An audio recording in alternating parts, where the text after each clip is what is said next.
There are always lots of options to consider when choosing a vehicle in the mid-size range. But if you want technology, luxury and respect, packed into a neat and powerful package, look no further than the Audi A6. This is definitely not a car for those in the throes of youthful exuberance. Also, we're looking at the sportier, slightly aggressive relative to the Audi, the Volkswagen CC. Behind the wheels, we have Femi's guest and haughty David. This car, much like David, is a handsome, capable car. One that is great for those with the Mercedes CLS mindset, but not the funds.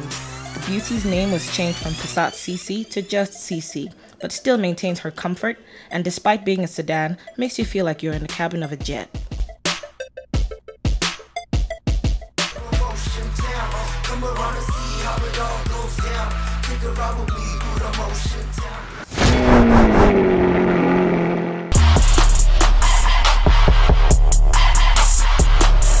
So, Audi has designed the A6 with a slightly, emphasis on slightly, angrier look, in this edition. It sports a lot of angled design around the headlights and the massive grille, and this angled design continues all the way to the back with the tail lights.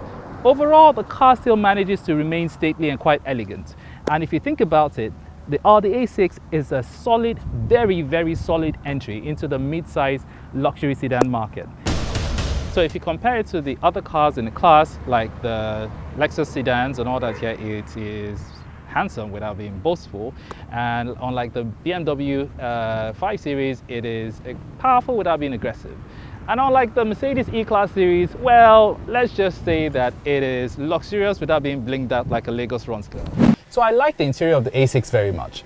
I mean, it's got a lot of soft touch material, really nicely well designed, and it's got really nice aluminum trim, so it shows you're in a luxury sedan. With Audi A6, there's the usual suspect, which is a beautifully designed navigation screen. You got Bluetooth connectivity, and then you got a really nice stereo. Well, there's this really interesting feature here, this knob that allows you to interact with the car's computer and the entertainment system. It also, doubles as a scratch pad, so you can actually scratch letters when you're entering addresses into the navigation. So, in the back, you're still reminded you're in a luxury sedan. The materials here still speak very premium luxury. I see this armrest as excellent. You know why? It can hold a Coke or Pepsi or any other product we get for product placement.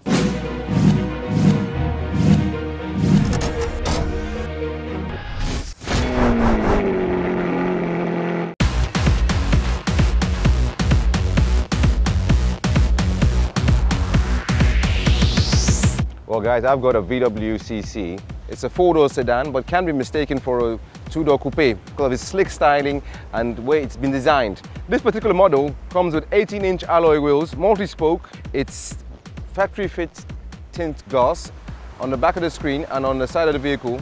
It comes with a panoramic sunroof. It's got its integrated indicators, LED also, and replaced LEDs on the back of the vehicle for its indicators and stop light. Comes with xenon lights and daytime running lights as standard on this model. When you drive along in this vehicle, the first thing you realize is how quiet it is. It's a silent vehicle. Engine noise is very limited. Suspension is very nice as well. It's got a very sturdy suspension. Kind of vehicle you want to take on a really long trip and just lay back, put on cruise control and just enjoy the drive. The downside to that is that on the rear of the vehicle you have less headroom. This vehicle doesn't come with a reverse camera, but comes with an optical parking system.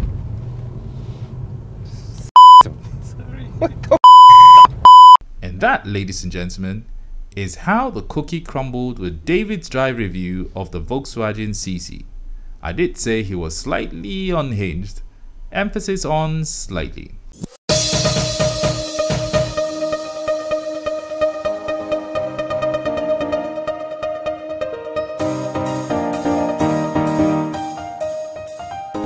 So this car is a turbocharged 2.0 litre. It cranks at about 252 brake horsepower, and there's a 3.0 litre option which gives you about 333 brake horsepower. There's the V8 option somewhere in there though, but I think you really need to be close to Yabale type of insanity to consider, buying one of those. I'll give you a hint. If you live in Lagos and you've experienced the kind of traffic that we face on a daily basis, and more importantly, if you've experienced the new petrol prices, then I would advise you to get the 2.0 litre. It's actually fantastic. There are 4 drive modes in this car.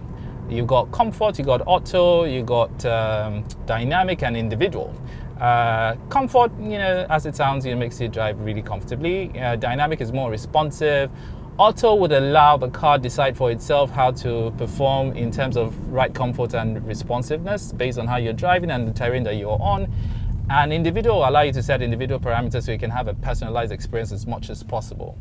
Well, I've been driving around in comfort mode, and I can tell you it's quite nice. I like it. It's buttery smooth, like butter and hot toast. Very lovely. And if you really work hard to earn your money, not getting it by those tainted Ghana must go bags from who, then this is the mode you really would love to be driven in. But then again, let's see what dynamic has to offer. Yeah, so it's time to transform. Dynamic engage. Oh God, now we have traffic in front of me. How do we? Well, get out. Oh yeah. Oh wow. So it's not your average BMW youthful exuberance, aggressiveness. This is a more matured, oh, I've got power, oh, I love this. Nice, nice. If only I can get rid of traffic. Get out of my way. Let's just say dynamic is truly what it is. That's responsiveness without feeling like you're gonna kill yourself. It is important to note that this episode was not a direct comparison of these 2 cars. This was a good look at 2 excellent sedans, one for the accomplished man or woman with no midlife crisis, and the other for the working professional who likes to work hard and play hard.